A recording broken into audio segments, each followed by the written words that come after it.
Welcome to Tuz Talk, ladies and gentlemen. Today is March the 21st, 2026. We're going to be talking about Friday Night Smackdown because we're getting closer and closer to WrestleMania. I just made my hair more messy. My bad. That's okay. You guys can't see it. It's in the back. But, ladies and gentlemen, we're going to be talking about Friday Night Smackdown. I found another issue for 2K26. I hope they fixed it. I was editing my arenas. I was doing a Evolve show, and I took off the LEDs because I downloaded a Evolve arena, and it had LEDs. So I went to edit arenas, and I got rid of it. That's what I did. I got rid of it. But when I did the show, the LEDs was still there. And I had a whole bunch of arenas, like old school arenas, not supposed to have LEDs, boards on the rings and the turnbuckles. But yeah, it turned into that. And then I every time I try to delete them off of there, it doesn't come off. Every time I go back to edit, they reappear. So I don't know how to get rid of them. I really don't. I really don't want to download more arenas that doesn't have LEDs because it's very annoying. So what I did is that I just kept them as always custom and changed the colors. WCW, they don't have logos on their arenas, on their aprons. So I just changed it the same color as it's supposed to be. Because you have a non-LED apron, that never got changed. So I changed it to the same color as that one, but it's LED. And I did the same thing with the turnbuckle post, just turned it into LED. I didn't change the inside of the post. It's going to be metal, right? So the only part I don't like is the how it flashes people's Titantrons. I don't like that part. I don't care the metal part. I care about the part that flashes people's trons. Because it's old school. You're not supposed to have that. So I'm hoping that works. It looks weird, but I can't really do much about it. Maybe there's some way of doing it, but I have no idea. Maybe it needs to be patched. I have no idea. But that's the only way I'm doing it. I got a whole bunch of arenas. I got old school WWE ones. And I got some WCW. But the good thing is that it's not every single arena that has it. So I'm happy for that. Most of my old school WWE arenas doesn't have to be changed. But most of my WCW ones had to be changed. So yeah, I don't know what else to do about that. So we will figure out something. I already figured out something. And we're going to see how it looks when I do the shows. When I get onto those pay-per-views. I have like 2 weekly shows, and that's Evolve and the AAA arena. The Evolve has the LED, but the AAA doesn't have the LEDs. I think is whoever created these arenas that I download from, I guess they kept the LEDs, and I don't know how you take them off. But there's some arenas that didn't have the LEDs that I download. And I didn't really have to change anything. So yeah, I don't know what else to do there. But we did hear about Friday Night Smackdown, ladies and gentlemen. We had championship matches. We had chaotic things happen with Randy Orton, Jacob Fatu, Drew McIntyre. A whole bunch of stuff is happening. So ladies and gentlemen, to start up the show, we saw everybody come into the show. Right? Everybody that has a match that's supposed to appear on Friday Night Smackdown, like Kit Wilson, Jelly Roll. When we were watching Jelly Roll pull up, we saw a whole bunch of referees and personnel running past this man because something's happening in the parking lot. Drew McIntyre crashed his car into Jacob Fatu's car and just rips the windshield off and pulls Jacob Fatu out of the car through the windshield hole and starts beating the man up. And all that stuff. And then we got personnel's referees. Everybody's trying to stop them. Got rid of them. And then Drew McIntyre got into the ring. and he's getting really upset that he got screwed with the WWE title. He's supposed to go to WrestleMania, but he got screwed because of Nick Aldis and all that stuff. And he says, whoever's in my way, I'm going to destroy. Nick Aldis wants to know what is wrong with this guy. I gave you opportunities. Yeah, you lost fair, but you still be annoying. But Jacob Fatu comes out. He was supposed to be in the hospital. He got blood on his forehead.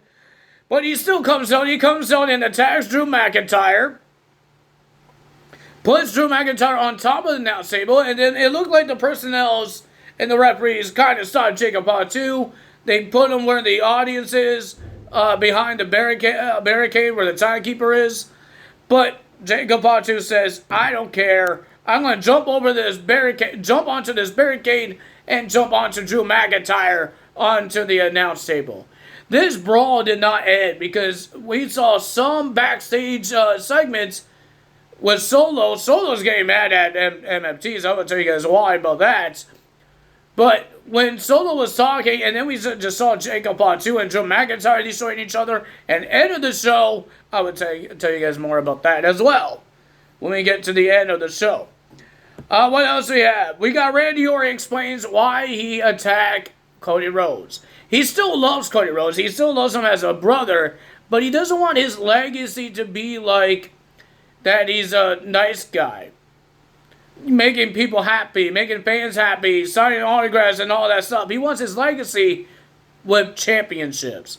Because he knows that anytime he's going to retire.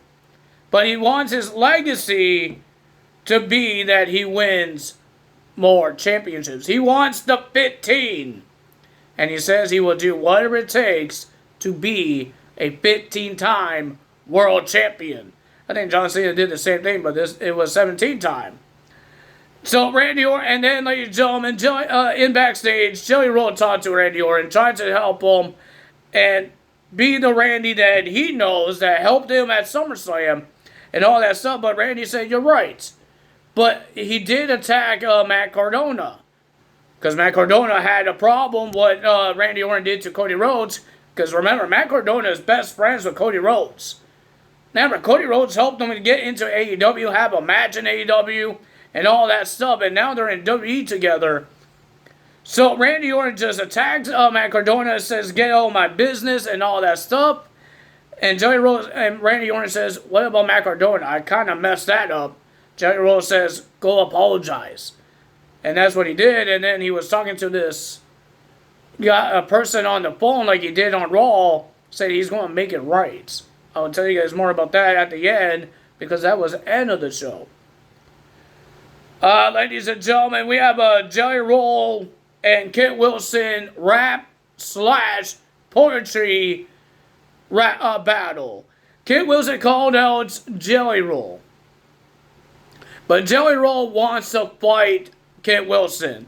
He wants to have a match. He called the referee over, but Kit said, no, we're going to do this the right way. We're going to be gentlemen. We're going to talk. Jelly Roll didn't understand. What, you call me out here to talk. And he says, no, I didn't say talk. He means poetry. Jelly Roll's not happy about it. But Kit Wilson kind of did the rap battle because he did make fun of Jelly Roll. About his fat, when he was fat and all that stuff. He talked about his willy. A lot of things. Ladies and gentlemen, and then Jelly Roll made fun of Kit Wilson, mostly about his mother. And Kit Wilson got upset about that and attacked Jelly Roll. And Jelly Roll got knocked out because of Kit Wilson. Next week, we heard that Jelly Roll wants Kit Wilson. Nick Aldis is going to give him that at Pittsburgh next week on Smackdown. Jelly Roll versus Kit Wilson. That's going to be interesting. Well, ladies and gentlemen, we have another face-to-face between Jade Cargill and Rhea Ripley. And I think the ending of this face-to-face was more interesting than the talking. Because Rhea Ripley wants to fight now. She doesn't want to talk. But Jade said, no, my time. We're going to do it on my time. So she was about to walk away until Meechin and Beefpack come out. It looks like they're about to attack Jade Cargill. But when Jade Cargill turned around to face Rhea Ripley, it looked like Michin and Beatbed was teaming up with Jade Cargill, and they surround the ring and start attacking Rhea Ripley. They laid out Rhea Ripley. Jade Cargill, Michin, and Beatbed is now in a faction. I believe this is the very first time Michin turned heel since her second time being in the WWE. Never, she was a good guy when she first came in, teaming up with the OC. And she always been a good guy since the OC broke up, or AJ Styles turned heel, and then it was just Gallows, Carl Anderson, and Michin. But she's always been a babyface. Now she's a bad guy. So this is going to be interesting because, remember, Jade Cargill had a faction in AEW. I think they called themselves the Baddies. Jade Cargill and the Baddies. I hope they don't call these this faction Jade Cargill and the Baddies. But ladies and gentlemen, it's going to be interesting. Will this help Michin and Beatbad? Because I would like to see Beatbad win the first ever championship. We've been seeing that a lot lately. We saw Tatum Paxley winning her first ever championship. Ren Sinclair. All of these women that people thought they would never win championships, but they win their first ever championship. I want to see Beatbad. I would like to see Beatbad and Michin win the tag titles, and if this helps them out, it'll be great. So, ladies and gentlemen, that's all the segments. Let's get to the matches here. We got Damian Priest and R-Truth will be versing the MFTs for the WWE Tag Team titles. It was a pretty decent tag team match. I had never thought Damian Priest or R-Truth would win the match because they just started as a tag team. But because of the little distraction of the Wyatt Six almost at the end of the match, they distracted the MFTs. All the Wyatt Six attacked the managers, like the people that wasn't in the match. JC Mateo and Tama Tonga was in the match, but Tonga Loa, and it was another one, right? Is that it? Tonga Loa. Was that it? Was there only two of them attacking all three? Yeah, all three. Dexter Lumis, Eric Rowan, and Joe Gacy. And then out of nowhere, Uncle Howdy attacks Solo Sikoa with a man of claw, but JC Mateo wasn't focused on the match because he came out to help Solo and attack Uncle Howdy. And then when they got back in the ring, Damian Priest and R-Truth had the upper hand. They got the win. We have new tag team champions. R-Truth wins more gold with another tag team partner, Damian Priest. Oh, that's pretty cool for them. Congrats for them. But ladies and gentlemen, Solo is upset that they lost the tag team titles, but Tama Tonga says, you have to give that lantern back to the Wyatt Six. You're not yourself. You're acting like Roman Reigns. Because remember, Solo didn't want to act like Roman Reigns. He wanted to be his own guy. And he's not happy about it. But everything just got cut short because of the brawl between Drew McIntyre and Jacob Fatu happened. And all that stuff. Next, we got Motor City Machine Guns versus Fraxium. Before the match, Candice LeRae is still trying to get Johnny Gargano off the crate. Stop laying on it. She thought it would help that she could ask Danhausen to help him. Because he's the one that does the curse. But Danhausen robbed Johnny Gargano. Out of $20. And then Alex Shelley came out to check on him. Chris Sabin said, let's go. We got a match. And all that stuff. So it was a pretty decent tag team match. I love it. But ladies and gentlemen, the winner of that match, with a little help of Candice LeRae, was the Motor City Machine Guns. Chris Sabin didn't see the help. But Alex Shelley did. But he didn't tell Chris Sabin. But they got the win. Well, ladies and gentlemen, we're supposed to have the United States Championship Open Challenge. But it got canceled because there's one guy that wants the shot. And it was Dragunov. We had a great match between Carmelo Hayes and Dragunov for the title. I thought it was a pretty decent match. But the winner of that match was Carmelo Hayes. He retains the title. I forgot one match Aleister Black versus Sami Zayn. Aleister Black wins the match because a little distraction of Mr. Trick Williams. Because he splashed water onto Sami Zayn and Sami attacked him. And then Sami got Black Mass and he lost the match. I think Sami Zayn might be the next one to turn heel, or he's going to have a match with Trick Williams someday. Our main event will be Nia Jax and Lash Legend versus the Bella Twins for the women's tag team titles. It was decent. It was decent. Brie Bella had a little ring rust, but remember, she hasn't wrestled since 2018. She hasn't wrestled in AEW. She hasn't done all that. She's like her husband, sitting around and not even working out or doing wrestling moves, training, stuff like that. She is a mother. Remember that. It's a hard job being a mom or any type of parent. It doesn't matter if it's a mom, it's a dad, or even grandparents. But ladies and gentlemen, it was a pretty decent match. But the winner of that match, with a little help of Alexa Bliss and Charlotte Flair, because Nia Jax was about to hit Brie Bella with the women's tag team titles, but Charlotte Flair stopped it and attacks Nia Jax and makes it a disqualification. And Lash Legend and Nia Jax lays up both tag teams on the ground. But next week, it will be Charlotte Flair and Alexa Bliss versus the Bella Twins. Nia Jax and Lash Legend been lucky. Maybe WrestleMania, Nick Aldis won't make it lucky. Could be a triple threat tag team match. Or a whole bunch of people. Because a lot of people want a shot. Well, ladies and gentlemen, at the end, we got Randy Orton comes out and he wants to apologize to Matt Cardona for attacking him. So, he called out Matt Cardona, he comes out, and Randy Orton did a fast apology. He gave Matt Cardona a hug.